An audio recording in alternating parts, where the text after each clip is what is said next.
할렐루야, 사랑하는 성도 여러분 반갑습니다. 수요일 저녁 묵상 시간이 되었습니다. 여러분, 이 수요 러브레터 또 아가서 본문 말씀을 통해서 주시는 그 귀한 하나님의 사랑의 메시지, 우리가 그 사랑의 메시지로 다시 한번 기쁨을 누리기를 소망하고요. 또 남은 한 주도 그 예수님의 그 보호하심과 안위하심으로 넉넉히 승리하고 또한 그 보호하심으로 하나님께 영광 올려드리는 저와 여러분 되기를 소망합니다. 오늘 본문은요, 아가서 2장 1절부터 7절까지의 말씀이 되겠습니다. 말씀을 함께 읽어보도록 하겠습니다. 나는 샤론에 수선하여 골짜기에 백합화로다. 여자들 중에 내 사랑은 가시나무 가운데 백합화 같도다. 남자들 중에 나의 사랑하는 자는 숲풀 가운데 사과나무 같구나. 내가 그 그늘에 앉아서 심히 기뻐하였고 그 열매는 내 입에 달았도다. 그가 나를 인도하여 잔치집에 들어갔으니 그 사랑은 내 위에 깃발이로구나. 너희는 건포도로 내 힘을 돋고 사과로 나를 시원하게 하라. 내가 사랑함으로 병이 생겼음이라.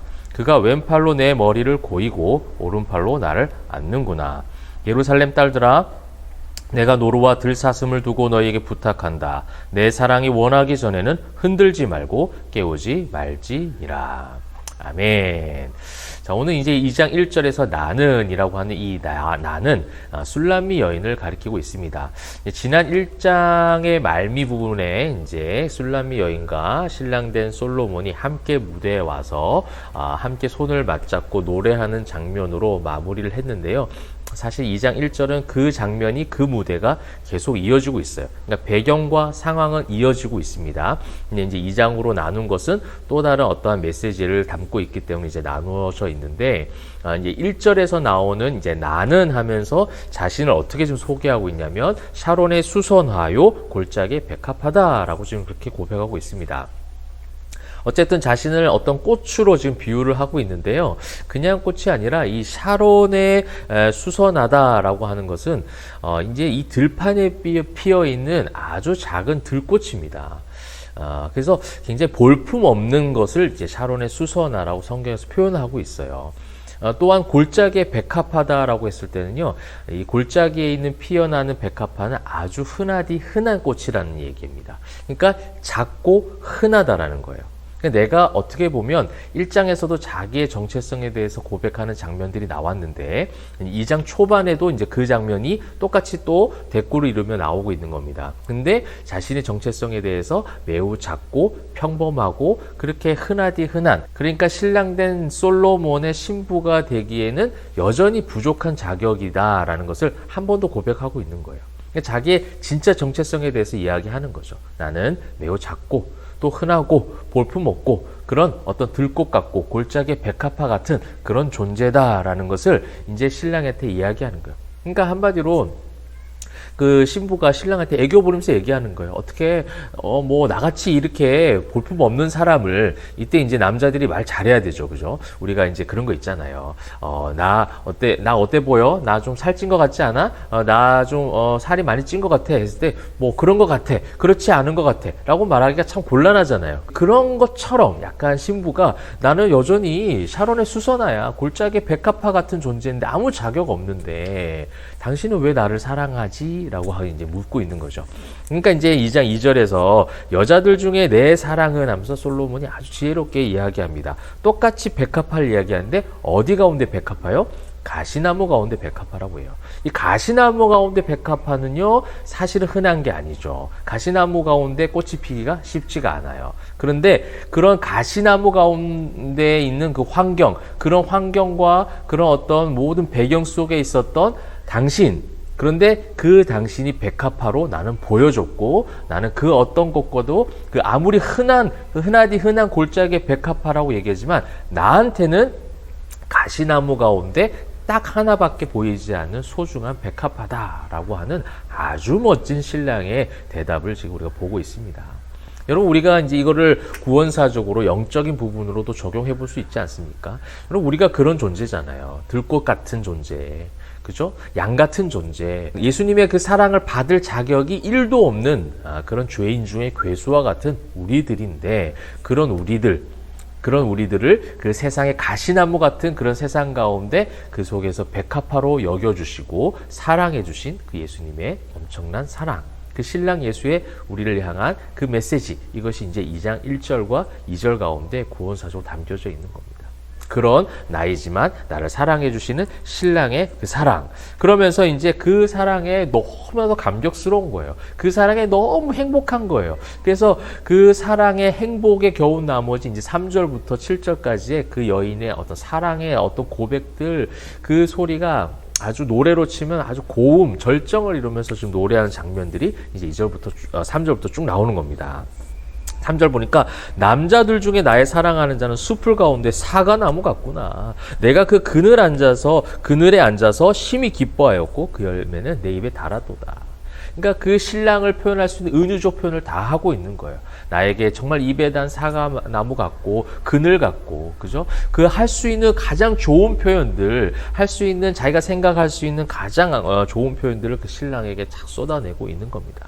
그러면서 그러했던 신랑이 4절 나를 인도해서 잔치집에 들어갔다. 그리고 그 사랑은 내 위에 깃발이로구나. 이 잔치집에 대해서 어떤 학자들은 뭐 이제 결혼을 한 그 결혼식장의 어떤 잔치집을 이야기하기도 하고요. 그러면서 또 포도원에는 포도가 있기 때문에 늘 잔치를 열 수 있는 환경이 만들어져 있습니다. 그래서 그 포도원의 가운데서 포도원 속에서 신랑과 신부가 함께 잔치를 여는, 그러니까 어떤 일상의 잔치로, 일상에 언제든지 잔치를 열 수 있는 그런 어떤 모습으로도 이제 해석을 하기도 합니다. 무엇이 됐든 간에 신랑과 신부가 함께 하고 있는 그 상황 가운데 신랑이 잔치를 열고 함께 즐거운 시간을 지금 보내고 있다라는 거예요. 사랑의 어떤 만남 속에서 사랑의 아름다운 파티를 계속해서 좀 열어가고 있는 거예요. 그러니까 그 어떤 잔치집을 통해서도 계속 그 신랑의 어떤 사랑을 확인하니 뭐라고 얘기하냐면 내 위에 깃발이로구나. 여러분, 성경에서 깃발은 어떤 의미입니까? 요한 니시 뭐 이런 표현 하잖아요. 승리의 깃발. 그죠? 이게 승리를 이야기하는 거예요. 그 자기가 골짜기의 백합화 같은 흔한 그런 백합화였는데 이제 신랑은 나를 가시나무 가운데 백합화로 그렇게 여겨주시는구나. 그래서 오늘 제목도 여러분 가시나무 가운데 백합화라고 지은 겁니다. 여러분, 그런 어떤 가시나무 가운데 백합화로서의 그 승리의 깃발을 지금 펄럭이며 지금 그 선포하고 있는 거예요. 사랑하는 성도 여러분, 우리가 정말 그 세상, 가시나무 같은 그런 세상 가운데 가시로 인해서 찔려서 절대 필 수 없는 그런 환경 가운데 우리를 한 꽃, 한 송이의 아름다운 꽃으로 피어나게 해주신 분이 하나님이세요. 그리고 그 백합화를 사랑해 주시는 분이 바로 예수님 아니십니까?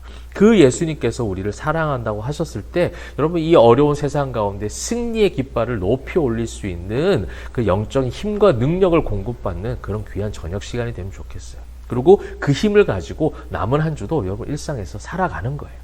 여러분 직장에서 그렇게 살아가는 것이고 학교에서 가정에서 그렇게 살아가는 저와 여러분 되면 좋겠습니다. 그러면서 이제 5절에 보시게 되면 너희는 건포도로 내 힘을 돋고 사과로 나를 시원하게 하라. 여러분, 건포도는요 어떻게 보면 지금도 그렇고 예전 고대 사회도 그렇고 피로 회복제 같은 거예요. 여러분, 저도 이제 야구를 좋아하는데 미국에 보면 MLB 그 메이저리그 야구를 보게 되면 이 선수들이 계속 입에 뭔가를 오물오물 씹고 뭐 뱉는 그런 장면이 나와요. 뭐 다른 음식도 있겠지만 건포도를 많이 씹고 그렇게 이제 경기를 한다고 합니다. 그게 뭐냐면 이제 몇 시간 동안 이어지는 경기잖아요. 야구 경기는 굉장히 시간이 길죠. 그러니까 이제 피로도가 쌓이는 거예요. 이 당분이 있는, 그 다음에 이 피로 회복을 주는 이 건포도를 계속해서 섭취를 하고 그렇게 하는 장면들이 나오는데 여기서도 그런 거예요. 건포도는 피로 회복제 같은 거예요. 당분이 충분히 들어가 있어서 그것을 공급해주는 그런 역할을 하는 것이 건포도고, 사과는 수분이 많죠. 그죠? 수분이 많은 것이 바로 사과입니다. 피곤함을 느낄 때 필요한 게 이거잖아요. 당분과 수분이죠. 이 두 가지를 지금 너희는 하면서 부르는 거예요. 이 너희는이라는 것에 대해서 또 학자들은 뭐 예루살렘 여자들에게, 그러니까 복수형으로 부르면 다 여자들에게 부르는 것처럼 이제 해석을 하기도 하는데 히브리어적으로는 남성형이에요. 그렇기 때문에 아마 그 주변에 있는 시종드는 종들을 이야기하는 것일 것이다. 이렇게 이제 해석을 합니다. 이제 그것이 더 맞을 것 같습니다. 그래서 그 시종드는 자들에게 건포도와 사과를 달라. 그래서 이 지금 신랑과 사랑을 나누는 이 모든 관계 속에서 나에게 필요한 에너지를 지금 공급해달라는 거예요. 그러니까 나에게 정말 예수님을 사랑할 수 있는 에너지를 달라는 겁니다. 여러분, 우리에게 그런 기도가 필요하지 않을까요? 우리의 기도가 어떠합니까? 이 세상 속에 살아가면서 뭔가를 구하는 기도 할 수 있어요. 어떠한 기도도 할 수 있습니다. 기도에 대해서 묻는 성도들이 참 많이 있는데요. 기도를 어디까지 해야 되는가에 대한 부분들에 대해서 궁금해하시는 분들이 많아요. 기도는요, 무엇이든지 할 수 있어요. 달라고도 할 수 있습니다. 또 탄식할 수도 있는 거예요. 기뻐하는 기도, 감사하는 기도, 또 고통스러워서 저주하는 기도, 이런 것도 기도 다 나올 수 있어요. 여러분, 우리 시편에 봤을 때 시편의 다양한 장르의 시를 봤던 것을 우리 작년에 매일의 묵상을 보면서도 기억해 볼 수 있잖아요. 그러므로 인간이 할 수 있는 모든 감정은, 또 죄인들이 할 수 있는 모든 것은 어떻게든 하나님 앞에 다 보여드리는 게 맞아요. 하나님께서 그 속에서 다 이렇게 정화시켜 주십니다. 필요한 것을 하나님께서 판단하셔서 주시고, 아닌 것은 안 주시고, 그래서 주신 것도 응답이고 또 안 주신 것도 무응답도 응답이라 그렇게 표현을 하잖아요. 그러므로 우리 하나님께 모든 것을 다 달라고 이제 표현하는 그런 기도를 하지만, 우리에게 정말 정작 필요한 기도, 정말 빠지지 말아야 될 그런 기도는 정말 예수님을 사랑할 수 있는 힘을 주시옵소서, 에너지를 주옵소서. 세상에서 공격을 당하고 악한 마귀가 나를 방해하고 억누르고 사방으로 우겨쌈 당할 때에도 거기에 대해서 불평 불만하는 자가 아니라 주님 앞에 온전하게 사랑할 수 있는 힘과 에너지를 달라고 기도하는 거예요. 지금 나에게 그 에너지가 필요하다는 겁니다. 주님이 나를 그렇게 죽기까지 사랑하셨던 그 최고의 에너지로, 최고의 그 두나미스와 같은 능력으로 나를 사랑하셨듯이 나도 주님을 그렇게 사랑할 수 있는 힘을 주옵소서. 그런데 내가 어떤 경제적 문제 때문에, 관계적 문제 때문에, 또한 자녀들의 문제로 여러 가지 세상에 나를 억누를 많은 문제들로 인해서 예수님을 사랑할 에너지를 뺏어간다는 거예요. 그 에너지를 달라고, 그 에너지를 공급해달라고 기도하는 저와 여러분 되면 좋겠습니다. 그렇게 하면서 이제 6절에 보니까 그가 왼팔로 내 머리를 고이고 오른팔로 나를 안는구나 라는 이런 어떤 장면을 지금 묘사하고 있는 거예요. 그렇게 사랑할 수 있는 에너지, 그와 늘 함께하고 싶은 그 에너지를 통해서 그 주님의 사랑하여 주시는 그 신랑의 안아줌을 늘 경험하고 그 보호함 가운데 있는 거예요. 여러분, 왼팔이라는 것은 그런 거예요. 안위죠, 안위. 그 나를 보호하는 게 왼팔의 의미예요. 성경적 의미가 그렇다는 거예요. 오른팔은 뭡니까? 늘 이제 그 오른팔로 나를 붙드시고 오른팔로 나를 이끄시고 뭐 이런 표현들이 성경에 많이 나오잖아요. 오른팔은 능력을 상징하는 거예요. 그 보호하심과 능력이 나를 감싸 안으신다는 거예요. 나에게 건포도와 사과나무를 공급해다오, 내가 주님을 사랑할 수 있는 에너지가 필요해 라고 했을 때 주님이 보호하시고 주님의 능력의 팔로 나를 안아주시는 그 응답이, 그 고백이 지금 6절에 은유적 표현으로, 비유적 표현으로 좀 나오고 있습니다.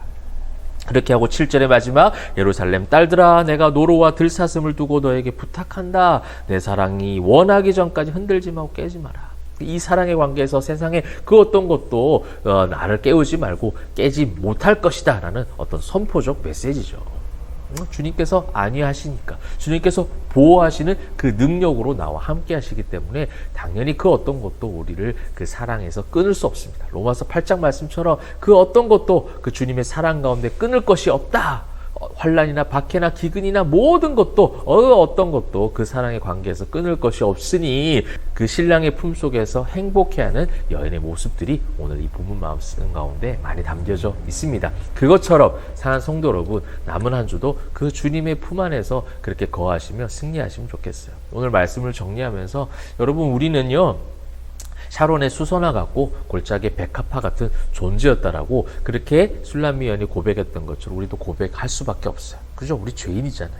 그래서 주님 앞에 사랑받을 자격이 없음을 고백할 수 있어야 합니다. 이것이 바로 회개의 시간 아니겠습니까? 근데 그렇게 할 때 하나님께서, 신랑 되신 예수께서 우리에게 뭐라고 말씀해 주시냐면, 이 가시나무 같은 이 세상 가운데, 의인이 하나도 없는 것 같은 이 세상 가운데 그 속에서 피어난 백합화, 그 속에서 나에게 의인이라고 칭해 주신 그 은혜와 그 사랑의 메시지가 오늘도 저와 여러분의 있음을 고백하시고 선포하시면 좋겠습니다. 그 고백과 선포가 승리의 깃발로 피어드는 것처럼, 늘 주님과 함께하는 것이 그 어디나 하늘나라, 지난주에 우리 고백했던 것처럼 늘 잔치집인 거예요. 세상에 있지만 예수가 나와 함께 있으니 그 어디나 잔치집이 될 수 있는 거죠.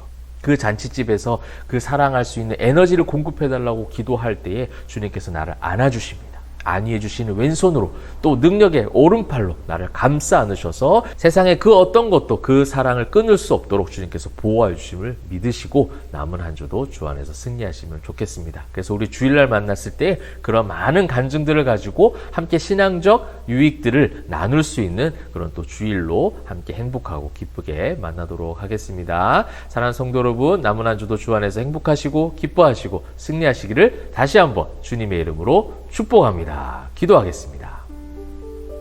사랑과 은혜가 풍성하신 하나님, 우리 사랑하는 포에마 성도들 주님 안에서 가시나무 가운데 백합화라고 그렇게 사랑 표현을 경험하고 또 듣게 되었습니다. 주님, 그 사랑으로 인하여 남은 한 주도 주님 안에서 주님 품 가운데 거할 때에 주님이 주시는 특별한 힘과 능력으로 날마다 넉넉히 승리할 수 있는 우리 모두가 될 수 있도록 인도하여 주시옵소서.